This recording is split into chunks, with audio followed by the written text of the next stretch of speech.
see the research aptitude module as well. Here this one is a small unit, research meaning, types and characteristics, positivism and post-positivistic approach to research, methods of research, experimental, descriptive, historical, qualitative and quantitative methods. So these are the different kinds of methods of research. Then steps of research, thesis and article writing, format and styles of referencing, application of ICT in research, research ethics. So these are the basic kind of understanding of research, and if you refer some kind of gates, then you can easily get to know the basic idea of research aptitude part as well. So let's discuss upon the previous year question, one of the previous year question paper, where research and as well as teaching aptitude question comes. So let's move forward for aptitude part. Okay, then comes research aptitude section. Here the first question of research aptitude section is identify the tests from the list given below which are maximum performance tests in the context of research. So in the following we got a little different performance tests, and among which we have to choose which are most suitable for a researcher performance test.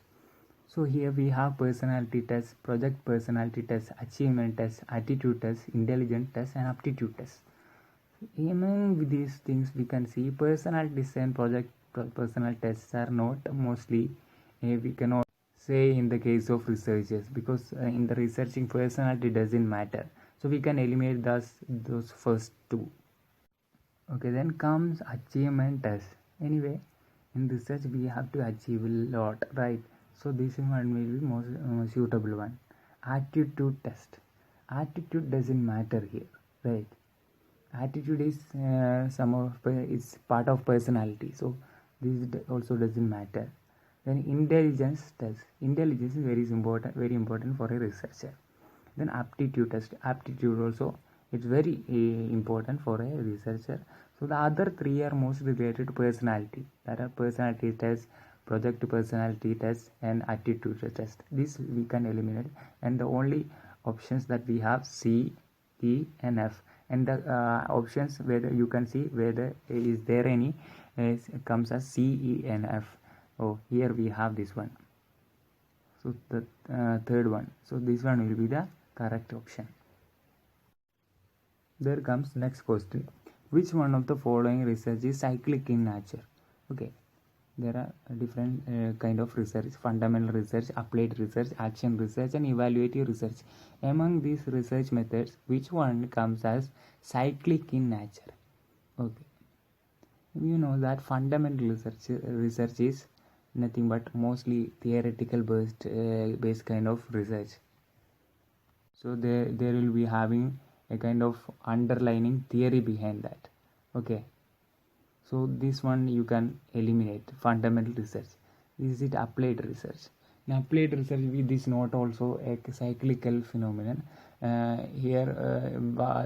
Our research finding we just applying in the daily life. Okay, then comes action research. Action research is very important. Action research is, here the research is happening based upon our findings, right? So this one will be most suitable. Then comes evaluative research. Evaluative research also not cyclical. Okay, there we have to evaluate something, so we are not coming again to first assumptions and all.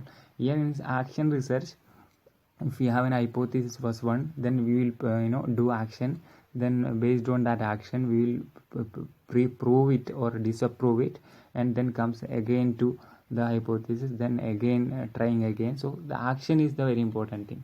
So here most suitable answer for this one is nothing but action research. Okay,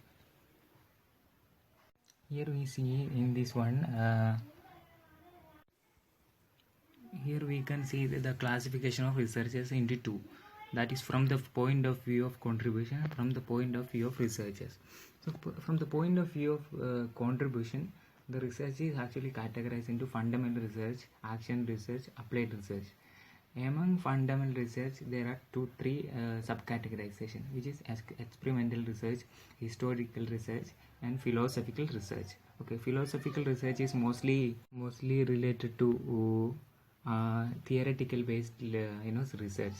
Others are longitudinal approach and cross section approach, which comes from the point of view of the research. Okay, here in the second picture you can see a level of difficulty. For the higher level is theoretical research, and level 3 is external validity, level 2 internal validity, level 1 data collection. So these are the, some kind of small idea of classification of researchers. Here I also inculcated a kind of classification of difference between fundamental research and action research. You can see into this document. There is a kind of difference in aims, nature of problem, hypothesis, sample, data collection, generalization, evaluation. In both fundamental research and action research, these point of difference will vary. Okay, you can see this document, and if you want to refer, you can refer from this. Then we have next question. In which of the following sampling methods employed in research, the units comprising the sample are given equal and independent chance? Okay, the following are some kind of sampling methods. Sampling is part of probability. Okay, probability, in probability we know that there are two kind of probabilities. One is samplings, one is probability sampling, and another one is non-probability sampling. So here they have asked us to do which the sample are given have equal and independent chance. So from that phrase itself we can see it is probability sampling, because probability sampling only have the kind of equal and independent chance.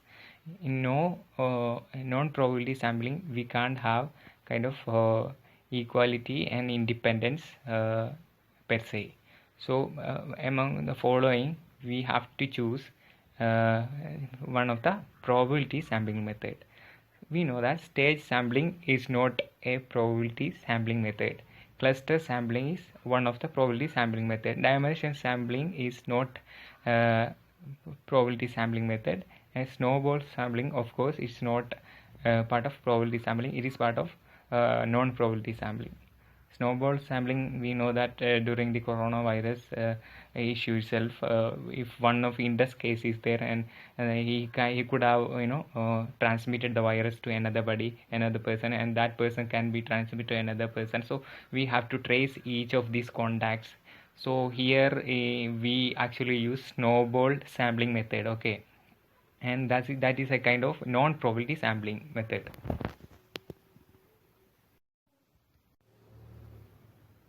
For those people who want to know about sampling and sampling distribution, more about that, I have inculcated a document here, so I will be dragging this one here.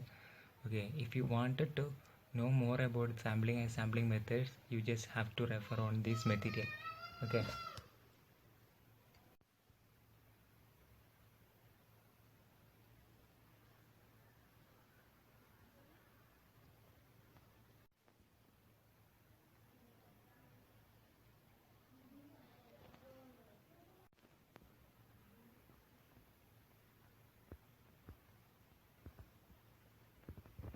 So here we have cluster sampling, stratified random sampling, systematic random sampling, simple random sampling, and who are the people who are started to do this kind of sampling process. This all information is here. You can just refer here. In this part there is different kind of classification of non-probability sampling, which are convenience sampling, judgment sampling, quota sampling, purposive sampling, and snowball sampling, and their features also added there. So if you wanted to know more about that, just refer on this document. You can pause the video and read it. Okay.